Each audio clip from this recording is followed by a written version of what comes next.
William Binney spent 30 years with the NSA before resigning in 2001 and beginning a whistleblowing crusade over the agency's flagrant violation of the US Constitution. Now, he has joined forces with Richard Gage, signing the petition from Architects and Engineers for 9/11 Truth, calling for a new investigation into what really happened on 9/11/2001.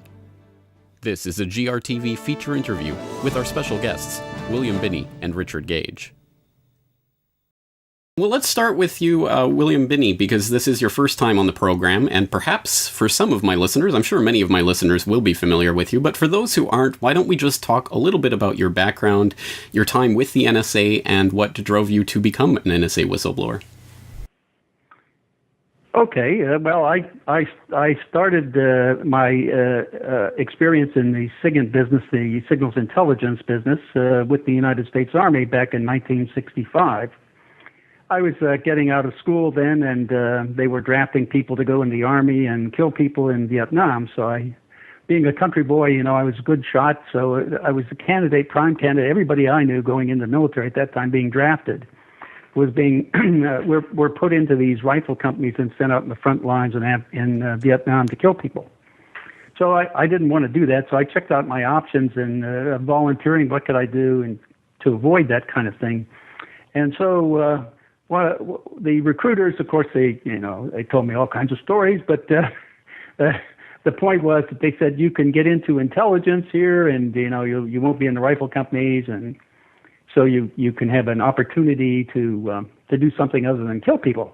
So I thought that was a great option, so I figured I'd do that, and so that was my introduction to NSA, and that got me into the intelligence business at NSA, and from there on, I wanted to get out of service, and they wanted to recruit me, and so I became a high-priority recruit, and then I joined NSA as a civilian. I got out of service in '69, joined NSA in '70, and then I stayed there until October 2001, and throughout that career, I was for almost 30 years, I was involved in analyzing the Soviet Union, breaking codes and things like that, and data systems, ciphers, all kinds of things like that, and that's where I got into doing that kind of thing. And so I was designing systems at that time, and the systems I came up with were ways and means to solve the volume, velocity, variety problem, and do a selective attack on being able to look at all the data first of all, and then select out only that which was relevant to issues of crime or military or any kind of political activity in the world, so that we could monitor that and keep track of that. Well, that solution I came on board in 2002, and late 2000 we had it running completely. And so we were at the time proposing we deploy that to take care of the terrorist problem to 18 sites around the world for $9 million. Okay, that's all it was going to cost, so that we could monitor everything the terrorists were doing anytime they did anything. So, and that was the whole point of it. So, to make it short, they rejected that because it didn't cost enough money, it didn't build a big empire, and that was their fundamental problem with it. So. That's what they did. Then they basically ignored it even until 9/11, and then they looked around and they said, well, hey, this program that we did would handle massive amounts of data. In other words, we saw no limit as to how much data we could handle. And we could index it and graph it and understand what was in it, and also map it together so we could do timelines for all kinds of massive data. So that was the thing that they looked at as useful to them to monitor everybody in the United States and indeed everybody in the world. And so that's where they went, and they did that starting in October of 2001. And so at that point I decided, well, I have to get the hell out of here because I can't be a part of this, So, this is a real mess, and I couldn't stand by. So for the next 7 years, I tried, along with Kirk Wiebe and Diane Rourke and Tom Drake, to try to get the government to correct its ways, by working inside the government, going to the intelligence committees, the Inspector General, the Department of Defense, and Department of Justice, and also other members of Congress that weren't part of the intelligence committees, and none of that worked. It was all basically a failure. All it did was draw attention to us and that we were loose cannons on deck, so to speak, and nobody wanted anybody to be aware of the real program that they were running, and so they sent the FBI to raid us and threaten us and intimidate us, and then they used the DOJ after that to threaten us with prosecution. They manufactured evidence, by the way, which I caught them at. That's why they dropped it. I didn't have the evidence to save Tom Drake, so he had to go to trial. But Jim Bamford also looked at that and found all the data that they were accusing him of having that was classified. He found it all on the web. I mean, it was all issued by NSA on the web. So I mean, this is our Department of Justice fabricating evidence to try people. I mean, this is insane. This is why I've been calling this a police state.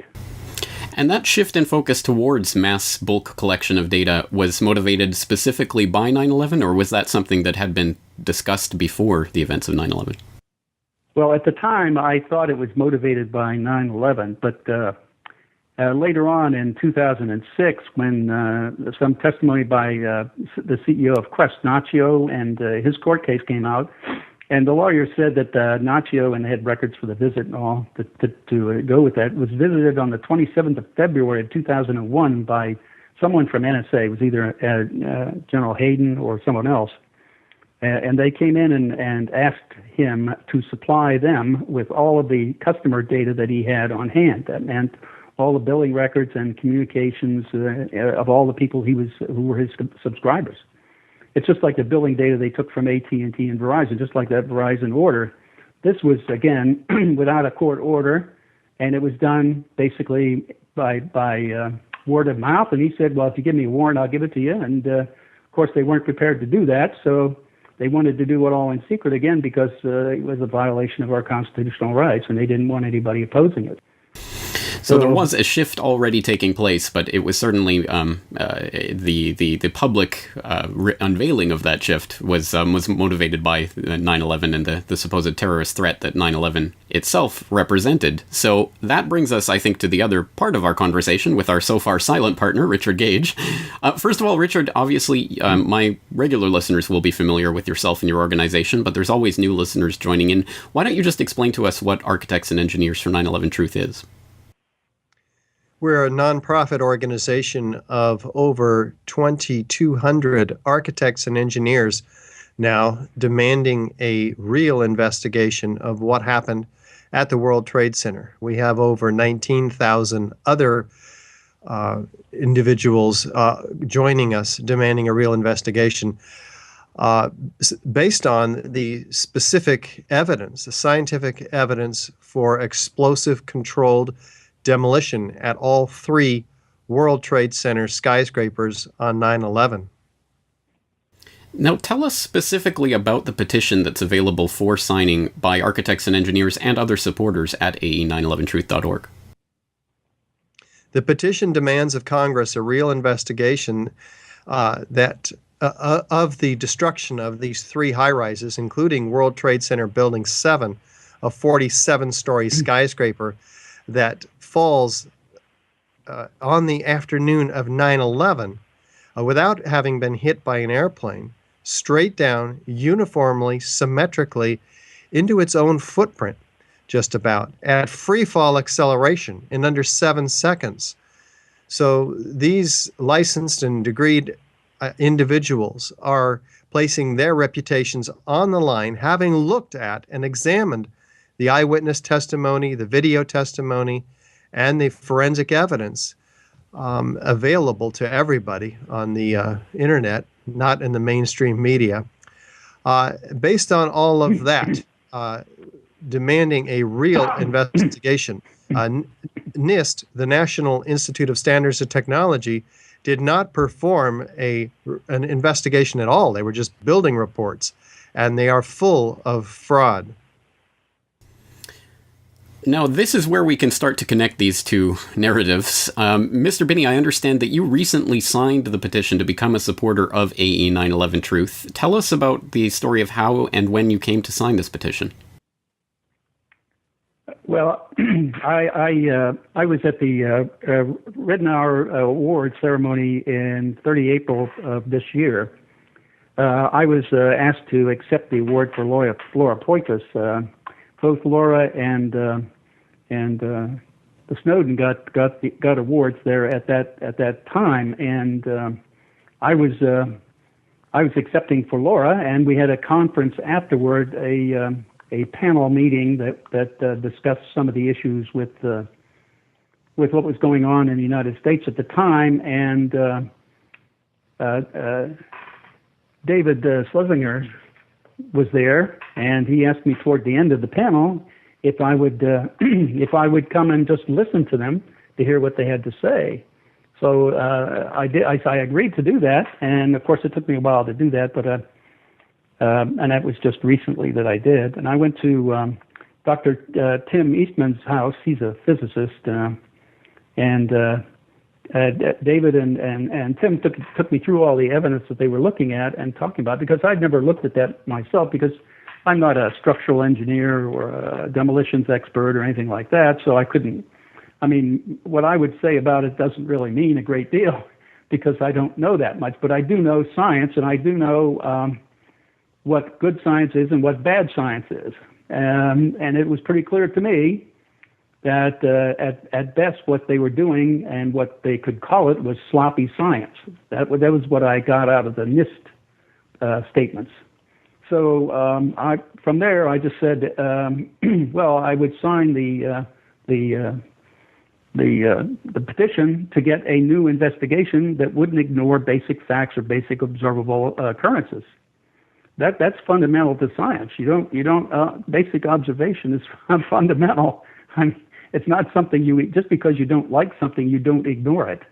And like I said earlier, I mean, you'll never solve a crypto problem if you take that approach. You just will absolutely fail at every turn. So that's how I came to sign the petition. So, Mr. Gage, I understand this is your first time talking to Mr. Binney directly. What was your reaction when you found out that he was one of the signatories to this petition? I was delighted that we have former high-level officials in the U.S. intelligence and others who have come forward to join us in our growing call for a new investigation. Bill's credentials are impeccable, and he's getting the word out along with the other whistleblowers in the United States. And we got to have more and more people like Bill stepping forward, or like Bill said, we're very concerned also that we're stepping into a police state as a result of the policies enacted as a result of 9/11. So if there's any question about what happened on 9/11, then we got to have a real investigation that gets at the truth. After all, we've lost 6,000 U.S. soldiers, 1 million Iraqis and Afghanis have lost their lives, at least, maybe 2 million. And we have draconian policies that have set forth that have, our legislators have sacrificed our civil liberty in favor of security. So we don't hand in our freedom for security, especially with all of the questions that Bill is raising, or we're going to lose both. That is a very astute observation. So, Mr. Binney, you obviously have been you've been sort of in the United States for the past 13 years and viewing what's going on, and yet you say that this is the first time in that 13 years that you've really been presented with the evidence of controlled demolition at the World Trade Center complex in a thoroughgoing manner in that 13-year period. What do you think that tells us about the state of the mainstream media and its abdication of responsibility in actually informing the public of these issues? Well, I think I tried to imply that they had a selective outcome. They were picking basic facts to meet. So in other words, they were prejudicing the entire argument to get to a point where they wanted to be, and nobody challenged that. I mean, our when it comes to national security, anything that comes close to that, none of the mainstream media really challenges it in any way. I mean, you could see people in Russia today, or maybe. When Elliot Spitzer had his show on current TV, or Glenn Beck, or Bill Maher, even. I mean, it's across the entire spectrum. those people are standing up and saying, hey, this is something we should really be concerned about. So, but the mainstream media is out to lunch. And I think that's the way they want to be, because that continues to give them access to, people they need to interview and things like that, I think. That appears to me to be the reason they're doing it. Well, as I'm sure you're aware, the implications of the petition that you have signed are, if you'll excuse the pun, quite explosive, insofar as they do posit a fundamentally different narrative of 9/11 than the one that we've been told all of this time. And obviously, this hinges on an extremely important detail. I suppose you could call it a detail, whether or not these buildings were taken down as the result of a controlled demolition. And if that is the case, if we can establish that scientifically, that does fundamentally change the narrative of who was involved and what the government knew and what has taken place in the meantime. What can you say about the implications of this investigation and what it can possibly uncover about what really happened on 9/11? Well, I think I've been basically saying that they've been perpetrating a fraud on the people of the United States. So that's really what has to be addressed. Let's get the truth out here. They don't seem to want to address the truth. They don't want the truth out. That's all. So, my point is very simple. Let's have at it again. And this time, let's do it right and be honest with the outcome that we get. I mean, even if they observe something or find something and they can't explain it, they should at least say, "Well, we saw this, but we don't know what it means." They could say that too. I mean, that's fair enough. I think no reasonable person can disagree with that, but unfortunately, as I'm sure you must be aware, anyone who's even been associated with questioning the official commission report or the congressional investigation into 9/11 has been deemed a crackpot, a conspiracy theorist, all of these labels. And I'm sure you are now prepared for this label to be applied to yourself in this case. What do you think might be the ramifications on this in terms of the attacks on your own personal character? Well, I don't see any of that. I mean, after all, they called me a disgruntled employee when I left talking about these things. So that's why that was the technique they got to. At least they didn't call me semi-insane like they did with Russ Tice. I mean, they called him that. I mean, they called him mentally disturbed, and so that was how they discredit people. That's standard KGB tactics, by the way. Except the only difference was they didn't put him in an institution. That's the only difference. The implications of this are staggering on so many levels, and again, I just don't think that most of the public truly appreciates this yet, so I think we have to get the word out about this, and one of the ways to delegitimize the system, of course, is to delegitimize the founding rallying principle of all of this, which is the September 11th attacks, which somehow seemed to justify, in the minds of some, all of this abrogation of basic civil liberties. So it is a momentous thing, I think, when we start to see some of these different threads coming together and different people working together, which is why I'm glad to see William Binney, signatory to AE911truth.org's petition, which, again, will be linked up in the show notes for this. Mr. Gage, any final thoughts that you'd like to leave us with today? I think it's extremely important that we have people who are not just listening to this vital information, this wake-up call, but doing something about it. And so we're encouraging everybody this September 11th, when the consciousness of the American people and people around the world are focused on 9/11, it is such a vulnerable hinge point in the plan, if you will, of the perpetrators, whoever they are, of 9/11, that we use it to the maximum possible extent to break the censorship wall, the wall of denial in people, by bringing this information, as we've highlighted it on our website, ae911truth.org.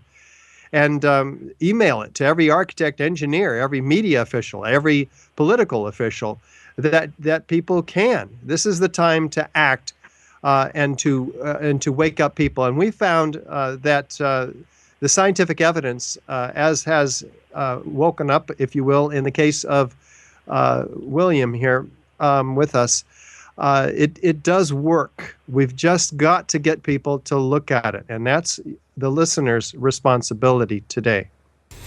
Well, then let's leave it in the hands of the listeners and viewers out there and thank both of our guests for your time. William Binney, Richard Gage, thank you so much for taking the time to talk with us today. Thanks for having me. Okay. For more on this story and other breaking news and current events, please go to globalresearch.ca. For more research and analysis by James Corbett, please go to corbettreport.com. The Center for Research on Globalization depends on your support. To purchase a book or DVD, or to make a donation, please visit globalresearch.ca today. On your support. To purchase a book or DVD, or to make a donation, please visit globalresearch.ca today.